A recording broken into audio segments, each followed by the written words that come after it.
Look at part 1. There are 8 questions in this part. For each question there are 4 options and a short recording. For each question, choose the correct answer A, B, C or D. You now have 45 seconds to look through the questions and the options in each question.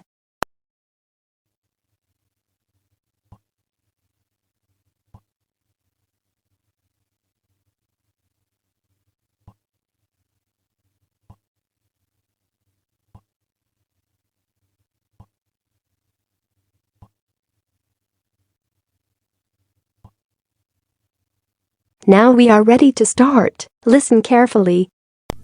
Look at question 1.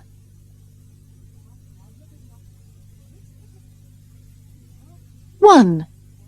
What is John going to do tonight? Hello, Mrs. Brown. Is John there? No, he's out on his bicycle at the moment. Oh. Can he go swimming tonight? Oh, sorry, Paul. He's got a football match tonight.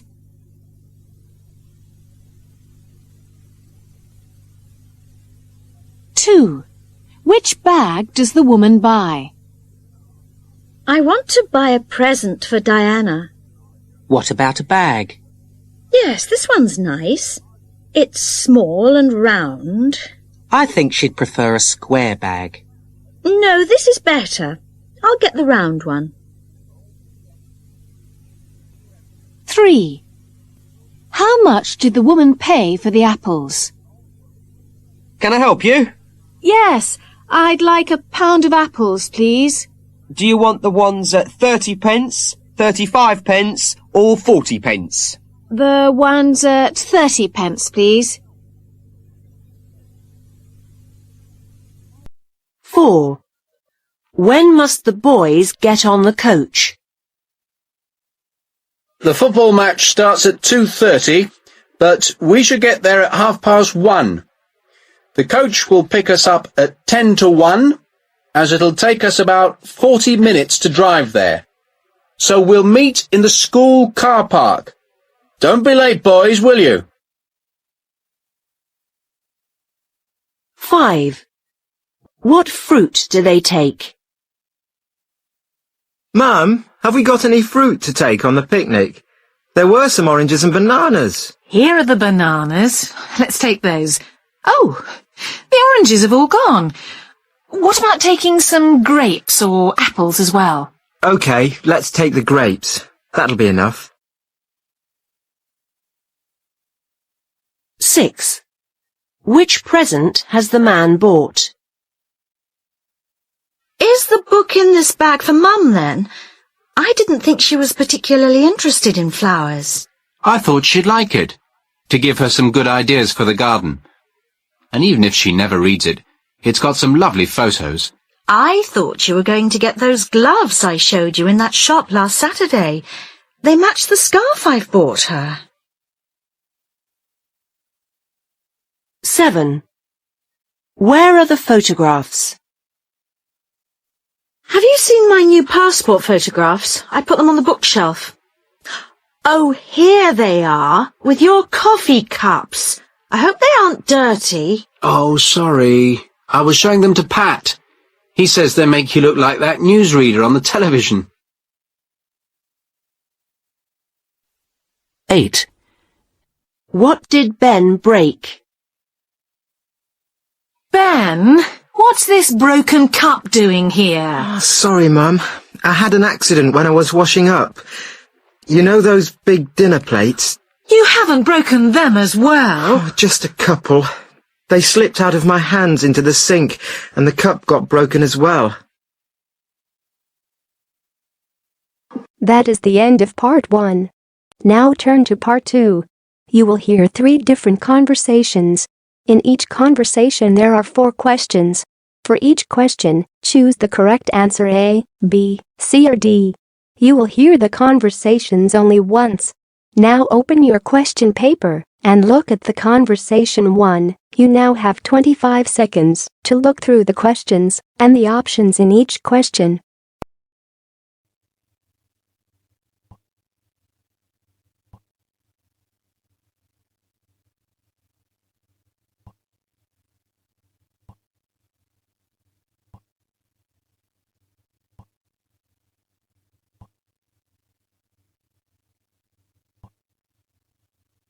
Now we are ready to start. Listen carefully. Dave, I'm going to the supermarket to pick up food and drink for Saturday's picnic later. Any suggestions? Well, everyone's been talking about having a barbecue down by the river, so why don't you pick up some hamburger and hot dogs? Okay, but how much hamburger meat are we going to need? And hot dogs too? I don't know. How about 3 pounds of hamburger and a couple packages of hot dogs? Oh, that's not going to be enough. Do you remember the last picnic we went on? Your roommate Jim ate about 10 hamburgers by himself. You're right. Let's see. I better write this down. Let's see. About 9 pounds of hamburger meat and 7 packages of hot dogs. And you better pick up some chicken for those who don't like hamburger or hot dogs. Okay. How about 5 or 6 bags of potato chips? Better make that 8 or so. All right. Oh, and we're going to need some hamburger and hot dog buns. How about 5 packages apiece? I think that sounds about right. Yeah, you better pick up some mustard, ketchup, and mayonnaise, too. Okay. What else? We're going to need some soft drinks. How about 10 of those big 2-liter bottles? Sounds fine, but be sure to buy a variety of drinks. Okay, and what about dessert? Well, maybe we could ask Kathy to make a few cherry pies like she did last time. Well, I wouldn't mind that, but you know she's been very busy working 2 jobs, so I'd hate to ask her. And, hey, why don't you whip up some of your oatmeal cookies? Well... Hey, you could even ask, what's her name? Yeah, the new girl, Susan, the one that moved across the street. Well, I bet she'd be willing to help you. I don't know. She's a real knockout. Nah, I don't think I could ask her. I don't know her phone number. Plus... Hey, you don't need to. She's at the door. What do you mean? Well, I thought you two would hit it off, so I called her up saying I was you, and I invited her over to watch a movie. You did what? Wait.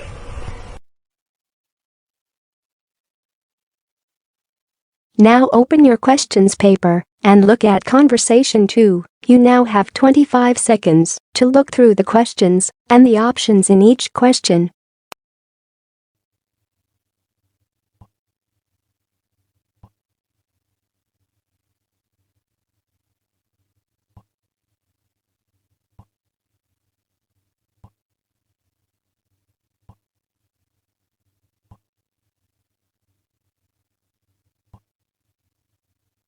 Now we are ready to start. Listen carefully. Can I go outside to play? Well, did you get your Saturday's work done? Aw, Dad, do I have to? Well, you know the rules. No playing until the work is done. So what is my work?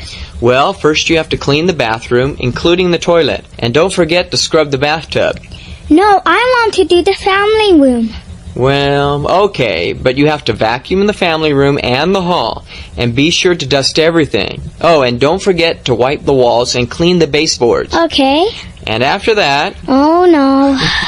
Next, sweep and mop the kitchen floor, and be sure to polish the table in the living room. Okay. And make your bed and pick up all your toys and put them away.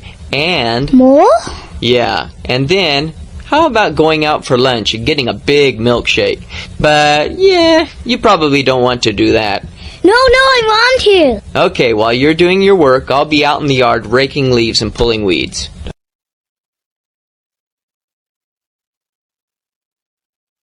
Now open your questions paper and look at conversation 3. You now have 25 seconds to look through the questions and the options in each question.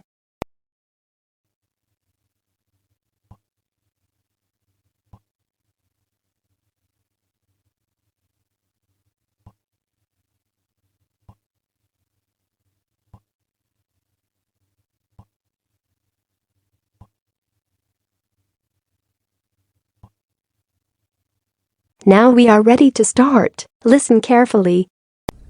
Okay,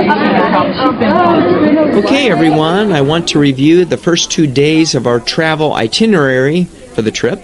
Okay, please take out the paper that I handed out earlier. Okay. First of all, we have been very fortunate to have been able to purchase discount tickets to cover most of the transportation costs and scheduling activities. And I want to also thank the group of parents who worked very hard in order to raise funding through different businesses in the community. I really appreciate that. Let's see. Okay, everyone should meet at the airport at 6 a.m. This will give you time to check in and get through security. Our plane departs at 9. Our plane arrives in New York at 3 p.m., and we will take a bus from the airport to the hotel. We've been able to get great rates on this hotel because we're staying on a weekday instead of the weekend. In the morning, for any of you who like to get exercise, we will be meeting in the lobby around 6 a.m. to go jogging around Central Park for about 45 minutes. And we'll get back to the hotel about the time when the restaurant opens, so you'll have enough time to grab a quick breakfast before we leave the hotel at 8. We'll be taking a ferry ride to Ellis Island and then to Liberty Island to visit the Statue of Liberty. I mean, this is something that you really can't miss. And later, we will go to Times Square, where you can have lunch on your own for about an hour from about 1 to 2. Later in the afternoon, you have the choice of visiting the Empire State Building or the Metropolitan Museum of Art. Either one of these are great. And we have some great group discounts. We will meet back at the hotel at 6 p.m., and we'll have dinner at a very nice Italian restaurant downtown, and then we'll catch an exciting Broadway musical around 8:30 p.m. Any questions? That is the end of part 2. Now turn to part 3. You will hear 3 different talks or lectures. In each talk or lecture there are 5 questions.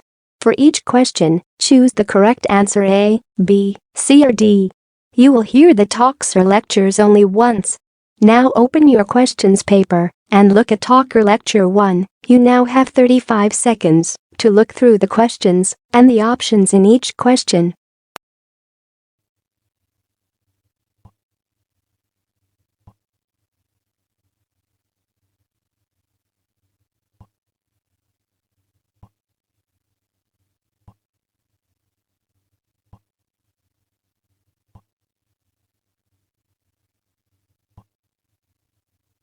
Now we are ready to start. Listen carefully. Frank, tell us about some of the ships you've discovered. Well, there's nothing quite like finding your first old ship. It was 300 years old. It was just lying at the bottom of the sea, so it wasn't difficult to find. Most are covered in sand and rocks, but this one wasn't. I'm actually a teacher, not a full-time diver. I dive in my free time, but I often get to them before the professional divers because I have good, up-to-date equipment. Another thing that helps is talking to fishermen who tell me about their local area. I've even written a book about some of their experiences. At the moment, I'm looking for the gold from a ship called the Seabird. It was an enormous, well-built ship, and it was coming from Australia on a winter night in 1859.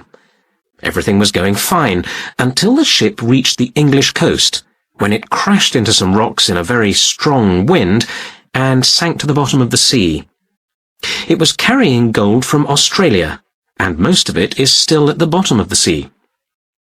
My wedding ring is actually made from gold, which I found on an 18th century sailing ship. A friend of mine, another diver, has already found £88,000 worth of gold from different ships.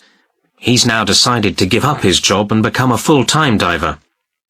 My house is full of things like coins, bottles, and old guns. My wife is always complaining about the number of objects around the house. She says I should open an antiques shop. But I love all these old things. Anyway, in the end, I gave some things from my collection to museums, because I didn't want to sell them. But my wife still wasn't very pleased, I'm afraid. As diving is a dangerous hobby, it's not a good idea to try to teach yourself. I'd advise anyone interested to do what I did. There are some excellent diving clubs, like the one I joined, which run courses for beginners. It's best to do one of these before you go on a diving holiday. Now open your question paper and look at talk or lecture 2. You now have 35 seconds to look through the questions and the options in each question.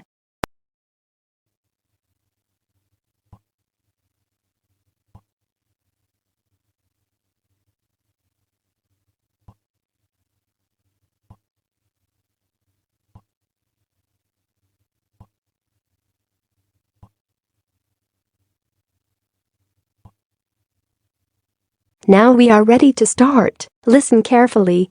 Well, I'd like to tell you about some of the historic places open to visitors in this part of the country. Let's start with the oldest first. Black Rock Caves have been here for over 2 million years. And for 500,000 years, they were home to people and various animals, particularly tigers. You can explore these ancient homes and imagine what life was like for the people who lived there. The caves are open daily from April to October. A special attraction on evenings in August is a walk by candlelight. Don't take this tour if you're afraid of the dark. Next, I recommend a visit to Salter House. This was built by Sir Joshua Salter and dates back to 1765. The Salter family are still living there today. The house became famous in 1982 when the television series Aunt Dorothy was filmed there. The furniture and paintings are well worth seeing, but the attraction nobody wants to miss is the kitchen. This is where Aunt Dorothy cooked her enormous meals and gave advice to anyone who passed through this part of the house. And don't forget to visit the Old Port. You'll need several hours to see everything there, especially if you take a trip along the riverside in an old tram as far as the fishing village. The guides there all wear traditional costume, and you too get the chance to try on clothes from 100 years ago. You can buy gifts in the old village stores and eat delicious snacks in the tea shop. If you visit the village factory, you can see how sweets were made 100 years ago, and taste them too. So you see, there's plenty of... Now open your question paper and look at Talker Lecture 3. You now have 35 seconds to look through the questions and the options in each question.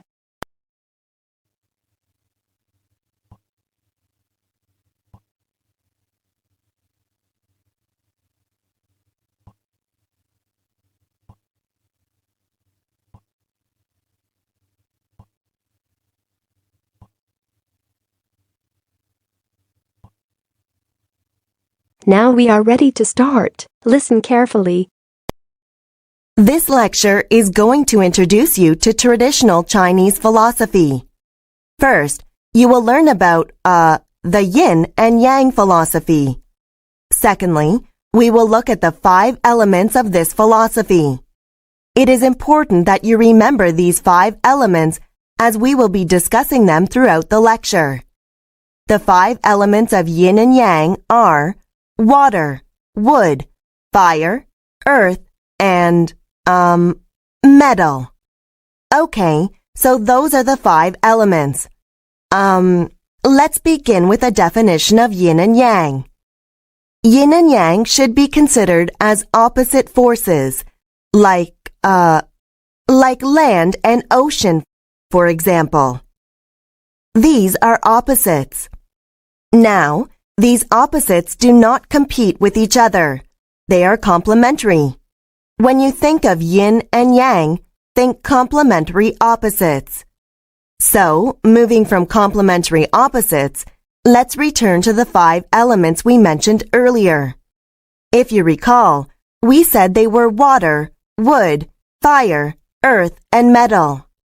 The Chinese divided yin and yang into 5 elements to gain an understanding of how the body, mind, and spirit work.